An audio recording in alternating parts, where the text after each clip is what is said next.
আসসালামু আলাইকুম, শুভ সকাল। আজকে সকাল সকাল আমি আর আমার ভাই বের হয়েছি। আমরা সাভারের দিকে যাব ইনশাল্লাহ।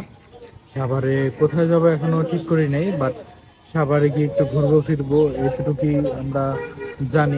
তো মনে হয় না বৃষ্টি 100% কমবে। তো এখন বাজতেছে 9:55। তো এই গুড়ি গুড়ি বৃষ্টির মধ্যে আমরা ইনশাল্লাহ আবারও তুমুল বৃষ্টি, এই বৃষ্টির মধ্যে আবারও আমাদের থামতে হলো।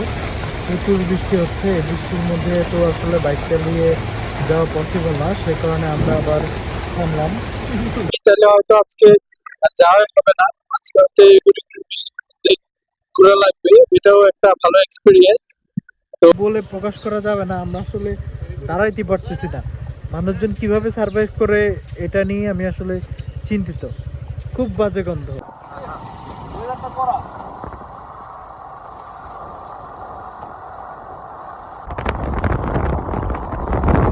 ঢাকা 14 আসন বলতে আমরা বেসিক্যালি জানতাম যে মিরপুর, দারুস সালাম, শাহালি, বনগাঁটা সবসময় শুনে আসছি, কিন্তু আসলে বনগাঁও এরিয়াটা যে আসলে এত বড় কিংবা এখানে যে এত কিছু আছে।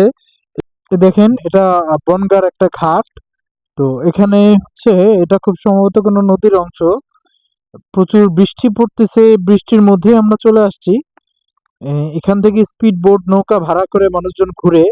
তো আজকে যেহেতু বন্ধের দিন প্লাস হচ্ছে বৃষ্টি, তো বৃষ্টির মধ্যে হালকা একটু বিরতি। বর্তমানে আমরা আছি গোলাপ গ্রামে। গোলাপ গ্রামে রাস্তার পাশে একটা হোটেলে আমার ভাই নাস্তা করতেছে, এখানে ডাল ভাজি দিয়ে নাস্তা খাচ্ছে। তো গতকাল রাতে হঠাৎ করে আমাকে গোলাপ ফুটে নাই, বাট এটা হচ্ছে গোলাপের চারা। দেখেন একটু আমি যদি জুম করে দেখাই, ছোট ছোট গোলাপ দেখা যাচ্ছে এখানে। কিন্তু অন্যান্য সময় প্রচন্ড বৃষ্টির কারণে হয়তো গোলাপগুলো ওভাবে ফুটে নাই কিংবা ধরে নাই। কিন্তু অন্য বিলের ভিউটা আপনারা সুন্দরভাবে দেখতে পারবেন। তো অনেক রেস্টুরেন্ট আছে। তো এইটা জায়গাটার নাম হচ্ছে সাভার রূপনগরের ধামরাই। খুবই সুন্দর। তো সময় পেলে অবশ্যই আসবেন। ওই যে দেখেন লোকেরা মাছ ধরতেছে।